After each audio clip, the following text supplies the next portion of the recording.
Study IQ IAS, अब तैयारी हुई अफोर्डेबल। नमस्कार दोस्तों, स्वागत है आप सभी का स्टडी IQ में। मैं हूं आपका दोस्त राहुल सायगांवकर। दोस्तों, आज हम लोग एक बहुत ही दिलचस्प और बहुत ही जरूरी विषय पे चर्चा करने वाले हैं। हमारी डिस्कशन होने वाली है इंडियन इकोनॉमी के बारे में, इंडियन इकोनॉमी की प्रॉब्लम्स के बारे में हम लोग डिस्कस करने वाले हैं। देखिए, हाइपोथेटिकली अगर आपको कोई 1947 में पूछता, 1947 में हमें इंडिपेंडेंस मिली थी, तब आपको कोई पूछता कि इंडियन इकोनॉमी की, इंडियन सोसाइटी की कुछ प्रॉब्लम्स है क्या, तो आप एक ट्रिनिटी गिना देते: गरीबी, बेरोजगारी और असमानता। सैडली 75 ईयर्स लेटर, 75 साल हो चुके हैं हमारी स्वतंत्रता को, आज भी अगर आपसे कोई पूछेगा हमारी इकोनॉमी में क्या प्रॉब्लम है, आप फिर से वही ट्रिनिटी गिनाओगे: पॉवर्टी, अनएम्प्लॉयमेंट एंड इनइक्वालिटी। और आज हमारी इस ट्रिनिटी में से एक पर्टिकुलर प्रॉब्लम के बारे में डिस्कशन होने वाली है, पॉवर्टी के बारे में। आज हम लोग गरीबी के बारे में बात करेंगे। गरीबी रेखा में एब्सोल्युटली इंडिया में कितने लोग ऐड हो चुके हैं 2020 में, इसके बारे में डिस्कशन करने वाले हैं। अब आपके दिमाग में सवाल आ रहा होगा, सर ये चर्चा हो क्यों रही है, वाई? देखिए, इस डिस्कशन को हम लोग दो भागों में करेंगे। सबसे पहले भाग में हम लोग पॉवर्टी के बारे में कुछ नंबर्स का डिस्कशन करने वाले हैं। और ये क्यों होने वाला है? क्योंकि एक वर्ल्ड बैंक की रिपोर्ट आई 2020 से, वो कनेक्टेड है। 2020 आप जानते हैं has been the year of pandemic, कोविड-19 पैंडेमिक, लॉकडाउन का ईयर था। तो वर्ल्ड बैंक ने बताया कि 2020 में एब्सोल्यूट नंबर्स पूरे विश्व में, मैं इंडिया की बात नहीं कर रहा हूं, पूरे विश्व में वर्ल्ड बैंक कहती है कि 2020 में 7 करोड़ लोग गरीबी में धंस चुके हैं, यानी कि बिलो पॉवर्टी लाइन जा चुके हैं। अब हम लोग इस डिस्कशन में बात करेंगे, पहले इंडिया का क्या नंबर है उसके बारे में बात करेंगे, यानी कि इंडिया में कितने नंबर एब्सोल्यूट पुअर ऐड हो चुके हैं 2020 में, इसके ऊपर चर्चा करेंगे। कुछ डेटा के बारे में बात करेंगे कि ये अगर वर्ल्ड बैंक का नंबर है तो इंडिया के आंकड़े क्या है, उसके बारे में हम लोग बात करेंगे। ये होगा हमारा पहला भाग डिस्कशन का। लेकिन दूसरे भाग में हम लोग बात करेंगे कि जो प्रॉब्लम है पॉवर्टी, इससे हम लोग लड़ कैसे सकते हैं, पॉवर्टी एलिवेशन कैसे कर सकते हैं, पॉवर्टी इरेडिकेशन हम लोग हमारे देश में कैसे कर सकते हैं, इसके ऊपर चर्चा चलने वाली। और वहां पे हम लोग बात करेंगे या फिर कंपेयर करेंगे पॉलिसी विथ चाइना। देखिए, हम जानते हैं कि इंडिया में अभी भी, अगर हम लोग पूरे प्लैनेट की बात करें, इंडिया में सबसे ज्यादा आपको largest pool of poor people मिलेगा। अगर हमसे कंपेयर करना है तो हम लोग पूरे अफ्रीकन कॉन्टिनेंट को कंपेयर कर सकते हैं, तो सिमिलर काइंड ऑफ नंबर्स आपको मिलेंगे, मोर और लेस कंपैरेटिव नंबर्स मिलेंगे। तो यहां पे हम लोग बात करने वाले हैं, जो भी नंबर्स हो, वर्ल्ड बैंक की जो भी नंबर्स हो, हमारे जो भी नंबर्स हो, एक चीज तो एस्टैब्लिश है, इंडिया में गरीबी बहुत ज्यादा है। अब इसे हमें खत्म करना है, इसे हमें एलिवेट करना है, तो हम लोग चाइना से क्या सीख सकते हैं, इसके ऊपर हमारी सेकंड पार्ट में डिस्कशन चलेगी। अब यहाँ पे आप ऑलरेडी सोच रहे होंगे, सर मुझे चाइना से सीखने की क्या जरूरत है, राइट? आप सोच रहे होंगे चाइना का और हमारा तो डिस्प्यूट चलता है लाइन ऑफ एक्चुअल कंट्रोल पे, why should I learn from China? देखिए, चाइना एक बहुत ही इंपॉर्टेंट केस स्टडी है। इससे जुड़ी हुई भी वर्ल्ड बैंक ने एक रिपोर्ट रिलीज की थी, जहां पे वर्ल्ड बैंक ने बताया कि चाइना ने रिकॉर्ड लोगों को गरीबी रेखा से बाहर निकाला है। पिछले 40 सालों में, in the last 40 years, 80 crore people have been brought out of poverty in China, यानी कि पॉवर्टी इरेडिकेशन हुई है, पॉवर्टी एलिवेशन हुई है चाइना में। रिकॉर्ड 40 साल में अगर 80 करोड़, यानी कि सालाना 2 करोड़ लोगों को उन्होंने पॉवर्टी से बाहर निकाला हुआ। तो यहां पे हमें देखने की जरूरत है, चाइना ने ऐसा क्या किया जिससे कि उन्होंने इन चीजों को अचीव किया। अगर उन्होंने किया तो क्या हम लोग उसमें से कुछ चीजों को रेप्लिकेट कर सकते हैं, क्या हम लोग चाइना से इंस्पिरेशन ले सकते हैं? ये जरूर हम लोग देखेंगे। इस रिपोर्ट के बारे में बात करेंगे कि चाइना ने कैसे इसको अचीव किया। लेकिन इस चीज को समझने से पहले, हम क्वाइट श्योर कि आपके दिमाग में जरूर आया हुआ चाइना से क्यों सीखेंगे, क्योंकि कंपेरेबल है। देखिए, हम लोग जब भी इंडिया की बात करते हैं तो हम लोग कंपेयर करते हैं चाइना के साथ। क्यों? एक तो दोनों देशों की शुरुआत मोर और लेस सेम टाइम पे हुई। 1947 में हमारा इंडिपेंडेंस मिला हमें, 1949 में 2 साल बाद कम्युनिस्ट रेवोल्यूशन आया चाइना में, और वहां पे कम्युनिस्ट गवर्नमेंट सेटअप हुई, ये हमें पता है। तो दोनों का जो जन्म हुआ साथ ही में हम लोग कह सकते हैं। इसके अलावा पॉपुलेशन के दृष्टिकोण से हम लोग कंपेयर कर ही सकते हैं। दोनों देशों में भी 130 करोड़ से भी ज्यादा लोग आपको मिलेंगे, इंडिया में 135 करोड़ के आसपास। जब भी 2021 के सेंसस आएगा तो हम लोग अच्छे नंबर्स भी देखेंगे। इसके अलावा चाइना 150 करोड़ के आसपास, अप्रोक्सीमेट नंबर्स आपको बता रहा हूं, राइट? तो population and beginning of the country के दृष्टिकोण से हम लोग कंपेयर कर सकते हैं। लेकिन यहां पे जब हम लोग बात करेंगे उनकी पॉलिसीज के बारे में, कुछ चीजें आपको ध्यान रखनी है कि they are not comparable. The first thing which is not comparable is the government और द पॉलिटिकल स्ट्रक्चर। आप जानते हैं कि चाइना में कम्युनिस्ट पार्टी का राज चलता है, हमारे यहाँ पे लोकतंत्र है। अब कम्युनिस्ट पार्टी मतलब अथॉरिटेरियन सेटअप है, एक ही पार्टी है, तो स्ट्रॉन्ग होल्ड से, हाई हैंडेडनेस से वो लोग चीज़ों को कंट्रोल कर सकते हैं। इंडिया में वो थोड़ा सा मुश्किल है। मैं ये नहीं कह रहा कि लोकतंत्र में प्रॉब्लम है, ऑल्दो विंस्टन चर्चिल कह चुके हैं democracy is the worst form of government till you find a better alternative. देखिए, डेमोक्रेसी की जब हम लोग बात करते हैं, उसके फायदे भी है, उसके नुकसान भी है। तो यहाँ पे पॉलिसी लेवल पे थोड़ा सा प्रॉब्लम जरूर हो सकती है, क्योंकि अगर कम्युनिस्ट गवर्नमेंट है, अथॉरिटेरियन गवर्नमेंट है, तो अपनी जो पॉलिसीज है स्ट्रिंजेंटली लोगों के अधिकारों को वायलेट करते हुए वो इंप्लीमेंट कर सकते हैं। ये चीज आपको ध्यान रखनी है। इसके अलावा इकोनॉमी के दृष्टिकोण से आपको एक और चीज ध्यान रखनी है कि चाइना के पास एक हेड स्टार्ट था। अब हेड स्टार्ट किस तरह का, उन्होंने 1979 में ही अपनी इकोनॉमी को धीरे धीरे ओपन अप किया था। आप जानते हो कि 1979 में डेंग जाओपिंग ने एक अलग पॉलिसी लाई थी। पहले जो कमांड इकोनॉमी थी वहां पे उन्होंने मिक्स्ड इकोनॉमी मॉडल लाया, मैं कहूँगा कॉर्पोरेट सोशलिज्म जरूर लाया वहाँ पे, अपने यहाँ पे एफडीआई वगैरह इंक्रीज हुई उनके चाइना में, और हम लोग ऑलमोस्ट 12 साल लेट शुरू हुए। 1991 के बाद हम लोगों ने एलपीजी रिफॉर्म्स लाए। तो ये दो चीजें आपको ध्यान रखनी है, एक हेड स्टार्ट है चाइना के पास, दूसरा है उनका गवर्नमेंट स्ट्रक्चर अलग है। इस बैकग्राउंड के साथ चलिए शुरू करते हैं डिस्कशन अबाउट दी पॉवर्टी। लेकिन उससे पहले आपको ध्यान रखना है कि अगर आप यूपीएससी सिविल सर्विसेज की तैयारी कर रहे हैं, do not forget this particular date, 18 October, 18 October को हमारा आखिरी batch, absolutely the last batch for UPSC civil services is starting. अगर आप 2023 के लिए तैयारी करना चाहते हैं तो ये आपके पास आखिरी मौका है। अगर आपने ऑलरेडी किया है तो it's a very good thing. क्यों? क्योंकि देखिए ये प्रोग्राम जो है हमारा स्टडी आईक्यू का foundation batch, it is the most comprehensive batch, the most affordable batch. पूरा प्रोग्राम, पूरा कॉम्प्रिहेंसिव पैकेज आपको मिलेगा only for 18,999। You heard me right, 18,999। लेकिन आपको एक काम करना है, जब भी आप चेकआउट करोगे मेरा कोड इस्तेमाल करें, राहुल लाइव ऐप पे हो या फिर वेबसाइट पे, वहां पे you have to use this particular code. अब आपके दिमाग में एक सवाल जरूर आ रहा होगा, सर 18 अक्टूबर क्या ये लेट नहीं हो गया? देखिए इसके ऊपर हम लोग ऑलरेडी डिस्कशन कर चुके हैं। मैंने आपको बताया 8 महीने प्रीलिम्स के लिए काफ़ी हुए थे, उसके बाद 3 महीने आपके लिए मेंस के लिए भी तैयारी आप आराम से करते हो। स्पेशली अगर आपका पॉलिटिकल साइंस पीएसआईआर ऑप्शनल है तब तो ये आइडियल टाइम होगा, क्योंकि देखिए अगले 3-4 महीनों में पीएसआईआर ऑप्शनल कंप्लीट कर दीजिएगा, आपकी एथिक्स की प्रिपरेशन आप कंप्लीट कर दीजिएगा, वर्ल्ड हिस्ट्री की प्रिपरेशन साथ में ही चलती हुई जाएगी, तो बहुत ज़्यादा चंक आपका प्रिपेयर हो जाएगा। बाय जनवरी फरवरी से आप अपना पूरा डेडिकेटेड प्रीलिम्स के लिए तैयारी शुरू कर दीजिएगा। Prelims and then mains, mains में केवल GS and PSIR revision, so you will be good to go, right. So देर नहीं है, अभी भी आपके पास आखिरी मौका है, 18 अक्टूबर तक एनरोल जरूर कीजिएगा as soon as possible, right. चलिए डिस्कशन शुरू करते हैं। जैसे कि मैंने आपको बताया, हाल ही में वर्ल्ड बैंक की एक रिपोर्ट आई। वर्ल्ड बैंक ने सबसे पहले कहा कि 70 मिलियन यानी कि approximately 7 crore people they were pushed into poverty in year 2020। 2020 में पॉवर्टी में वो लोग जा चुके हैं। पॉवर्टी में यहाँ पे एब्सोल्यूट नंबर्स इंडिया के क्या है ये हम लोग थोड़ी देर में बात करेंगे, लेकिन जब हम लोग वर्ल्ड बैंक की बात करते हैं तो ये जो पॉवर्टी कहते हैं वो किस बेसिस पे कहते हैं। देखिए वर्ल्ड बैंक पॉवर्टी को डिफाइन करता है उनकी poverty line which is pegged at 2.15 United States dollars. अब इसका मतलब ये है कि अगर मैं हर दिन 2.15 डॉलर से कम पे अगर रह रहा हूं, अगर जी रहा हूं, then I would be below poverty line basically.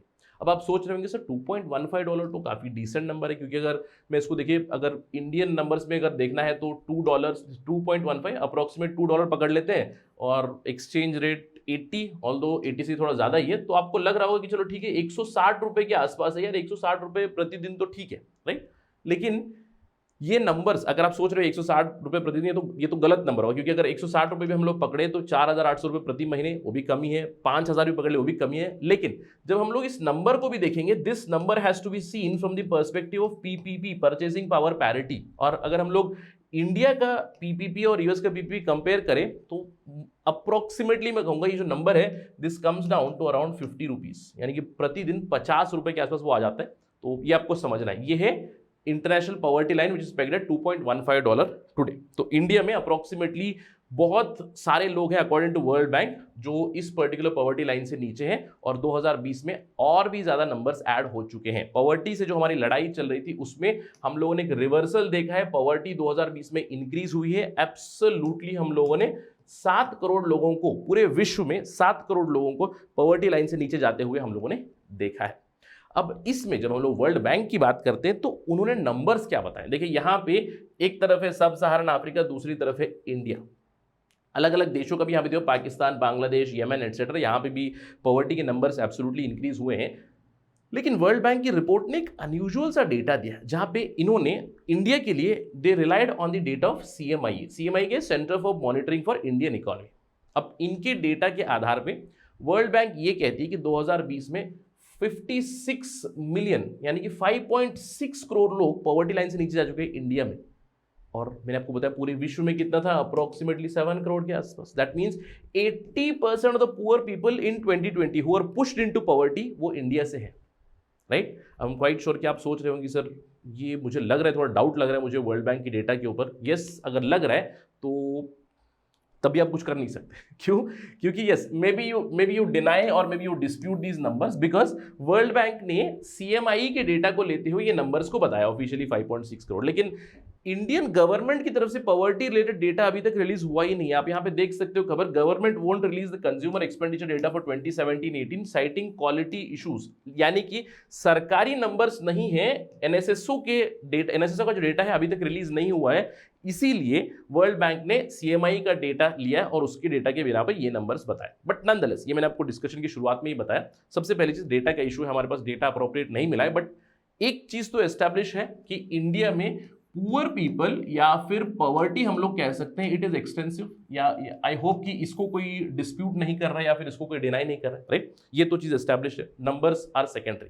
Now the next question is poverty, इस गरीबी की प्रॉब्लम को हम लोग कैसे एलिवेट कर सकते हैं, कैसे इरेडिकेट कर सकते हैं, क्या हम लोग सीख सकते हैं और क्या हम लोग कर सकते हैं, राइट। देखिए, सबसे पहले वर्ल्ड बैंक ने बताया कि हम लोग क्या कर सकते हैं। जो 2020 में एब्सोल्यूट नंबर इंक्रीज हुए, वर्ल्ड बैंक की सजेशन है ये, पहला सजेशन वो देते हैं कि टारगेटेड कैश ट्रांसफर करें, ब्रॉड सब्सिडीज के बदले टारगेटेड कैश ट्रांसफर आप कर सकते हो डायरेक्टली पॉवर्टी एलिवेशन के लिए। इसके अलावा पब्लिक स्पेंडिंग को प्रायोरिटाइज किए, स्पेशली लॉन्ग टर्म ग्रोथ को मद्देनजर रखते हो। साथ ही साथ टैक्स रेवेन्यू आपको बढ़ाना है, टैक्स रेवेन्यू बढ़ाओगे सरकार की तरफ से तभी आप पब्लिक एक्सपेंडिचर बढ़ा सकते हो, लेकिन उस टैक्स रेवेन्यू को बढ़ाने के लिए गरीब लोगों के ऊपर फिर से इंपैक्ट नहीं होना चाहिए, कुछ इस तरह की आप पॉलिसीज लाइए, ये उन्होंने बताया। लेकिन आज हम लोग बात करने वाले हैं, हम लोग इन वर्ल्ड बैंक की रिकमेंडेशंस के अलावा और क्या कर सकते हैं। और मैंने आपको बताया कि हमारी डिस्कशन क्या होने वाली है, हमारी डिस्कशन होने वाली है about China.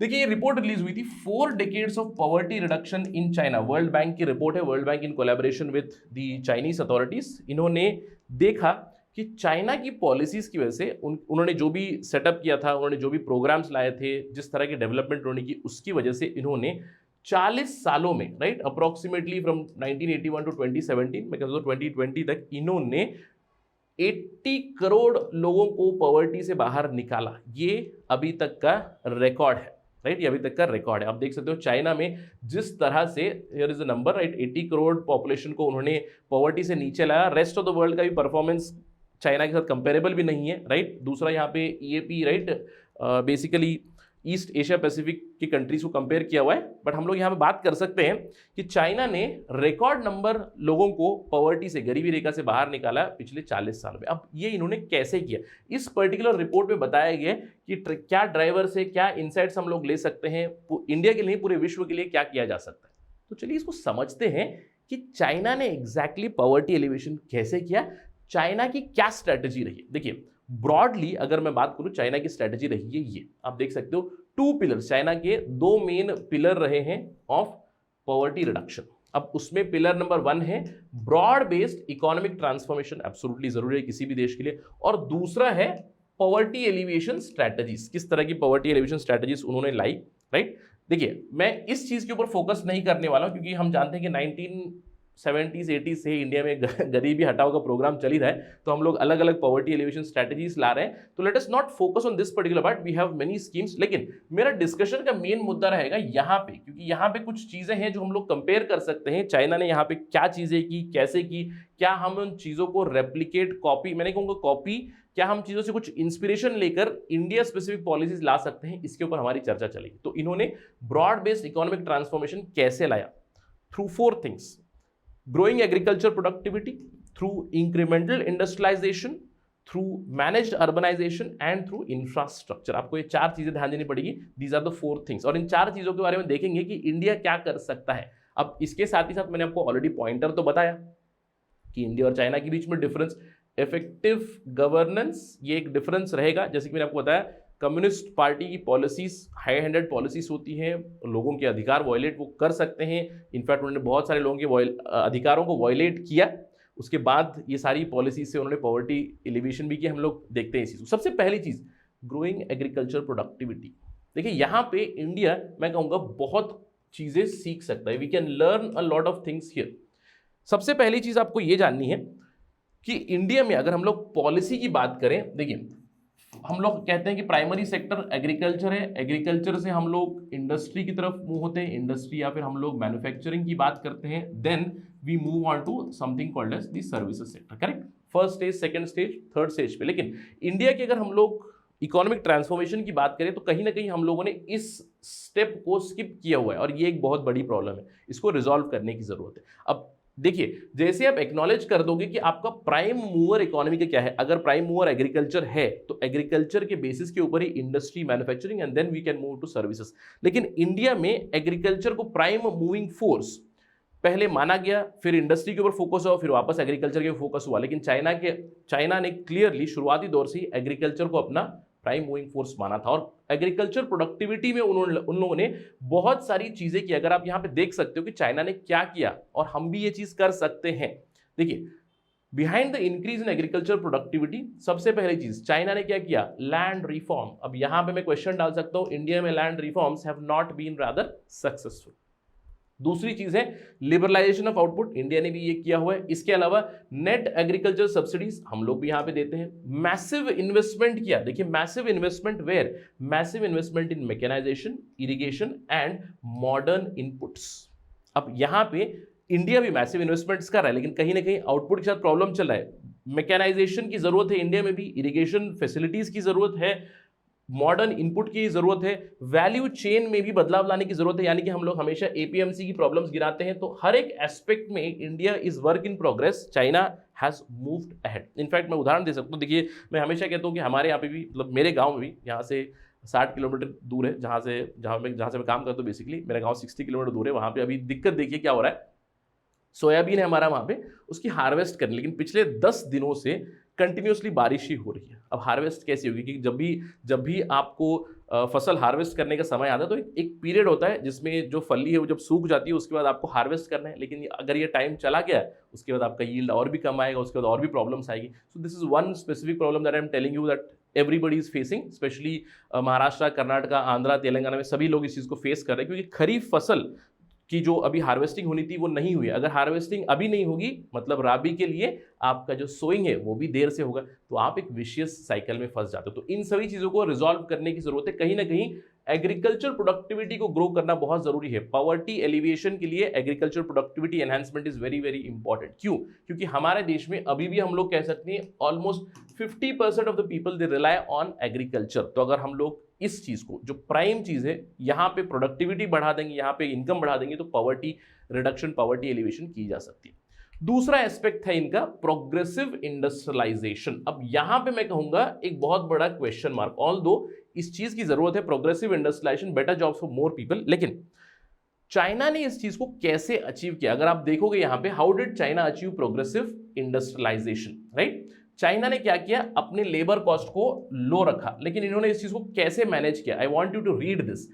In the early stages of the economic reform, rural urban labor force were tightly managed, restricting access of migrants to the urban services as well as urban social security, जिसकी वजह से labour cost low रहे। यानी कि इन्होंने labour movement को रोका, जिसकी वजह से लेबर कॉस्ट इनके लो थे, और धीरे धीरे इन्होंने चीजों को इंप्रूव किया और अपने यहाँ पे प्रोग्रेसिव इंडस्ट्रियलाइजेशन लाई। यानी कि ये चीज इंडिया में हम लोग नहीं कर सकते, राइट? इंडिया में हम जानते हैं कि urban to rural to urban movement, rural to urban to rural migration is quite free. हमारे पास मूल अधिकार है, फंडामेंटल राइट्स है। तो यहाँ पे चाइनीज गवर्नमेंट की पॉलिसीज कुछ इस तरह से थी जिसकी वजह से उन्होंने लो लेबर कॉस्ट रखी, जहां से उन्होंने इंडस्ट्रियलाइजेशन काफी जोरों शोरों से की।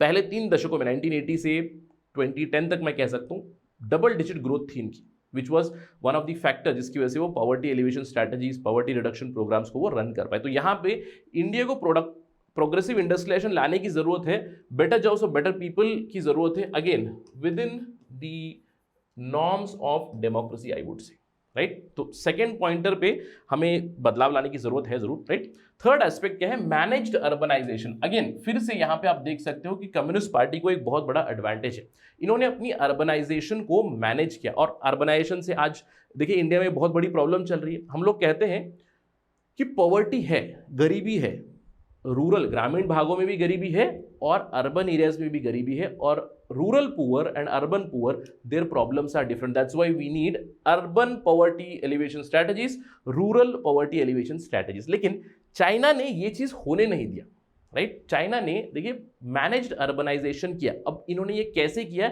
इनका एक सिस्टम है, it is called as the hukou system. अब बहुत इंटरेस्टिंग सी चीज है हुको सिस्टम। इसको हम लोग कंपेयर कर सकते हैं आधार के साथ, although not exactly with Aadhaar, but एक चीज समझ सकते हैं, it is like an administrative tool. ये एक एडमिनिस्ट्रेटिव टूल है, एक एडमिनिस्ट्रेटिव सेटअप है जहां पे पॉपुलेशन मूवमेंट को मैनेज किया जा सकता है। और इसमें इंडिया ने देखा, आपने कोविड-19 के दौरान माइग्रेंट मूवमेंट में जब सरकार से पूछा गया कि भैया माइग्रेंट का डेटा कहाँ है, सरकार ने कहा हमारे पास नहीं है। कितने माइग्रेंट्स की डेथ हुई, बोला हमारे पास पता नहीं है। कितने माइग्रेंट्स किस स्टेट से कहाँ पे गए, वापस कहाँ पे चले गए, दे डिडंट हैव डेटा। अब कहीं ना कहीं China has done improvement here, और इस हुको सिस्टम से हम कुछ सीख सकते हैं, not exactly to stop the migration, लेकिन कम से कम डेटा कोलेक्ट तो हम लोग कर ही सकते हैं। देखिए जो हुको सिस्टम है, यहाँ पे इनके पास जो वर्कर रहेगा उनका परमानेंट रेसिडेंस उन्हें पता रहेगा, उन्हें क्या ग्रांट्स मिल रहे हैं पता रहेगा, उनके पास क्या लीगल अधिकार दिए गए हैं, legal right to live and work in a particular location ये दिया गया है कि नहीं, एक्सेस टू की गवर्नमेंट सर्विसेज, साथ ही साथ उनकी सोशल सिक्योरिटी और पब्लिक एजुकेशन के बारे में सारा का सारा डेटा उनके पास है। यानी कि उन्हें पता है कि कौन सा व्यक्ति कहाँ पे काम कर रहा है, कहाँ पे जा रहा है, कैसे मूवमेंट हो रही है। और इस चीज से उन्होंने अपनी अर्बनाइजेशन को रोका। जो हम लोग कहते हैं कि इंडिया में रूरल पॉवर्टी और अर्बन पॉवर्टी की दो प्रॉब्लम है, China was successfully able to pinpoint और keep rural poverty as rural poverty. I hope कि आप यहां पे समझ रहे हो कि चाइना ने क्या किया।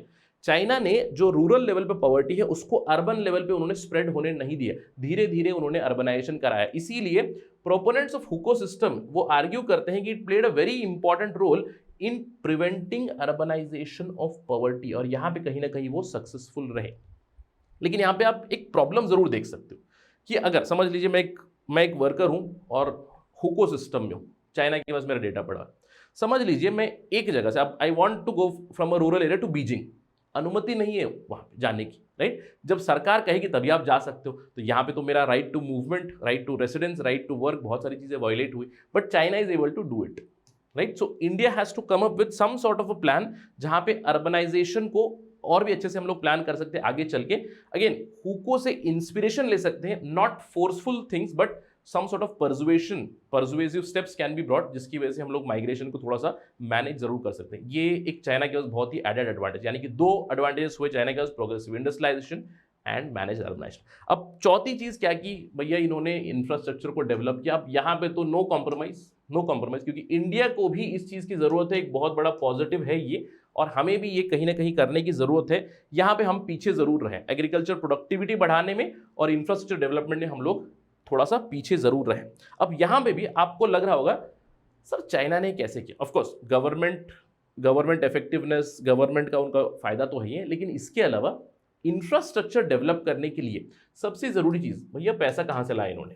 देखिए पहले दौर में, मैं कहूँगा पहले 2-3 दशकों के लिए इन्होंने क्या किया, इन्होंने जो भी अपनी फंडिंग थी, फंडिंग की facilitation, how did they do it, they went through the general transfers and they went through land development और ऑक्शन।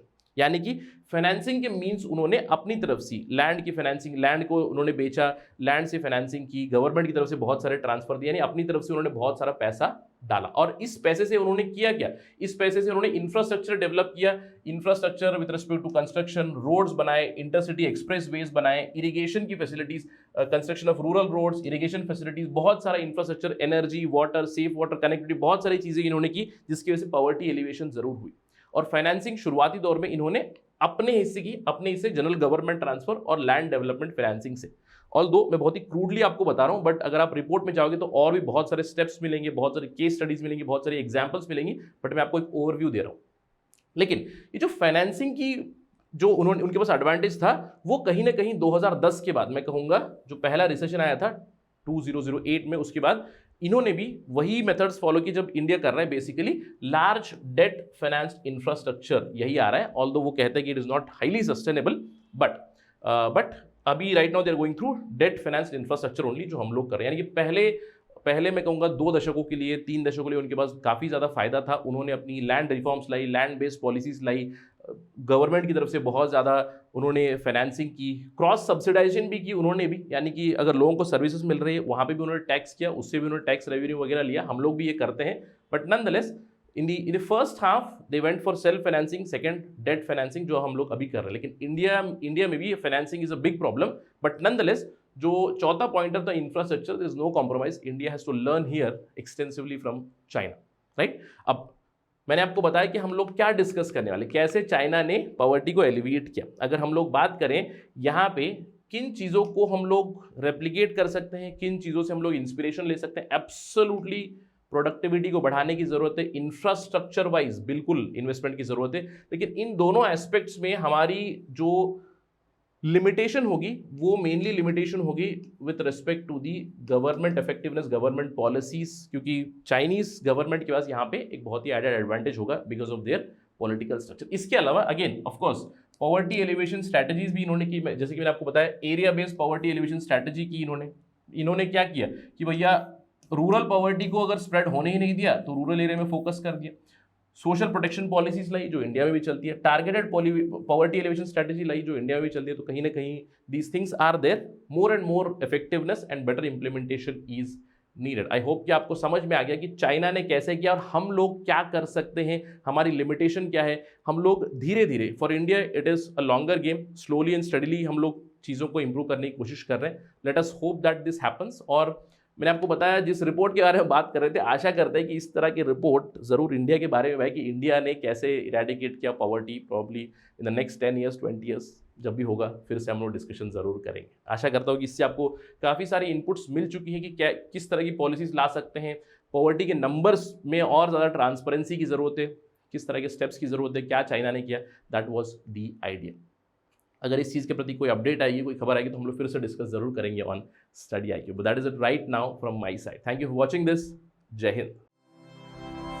स्टडी IQ IAS, अब तैयारी हुई अफोर्डेबल।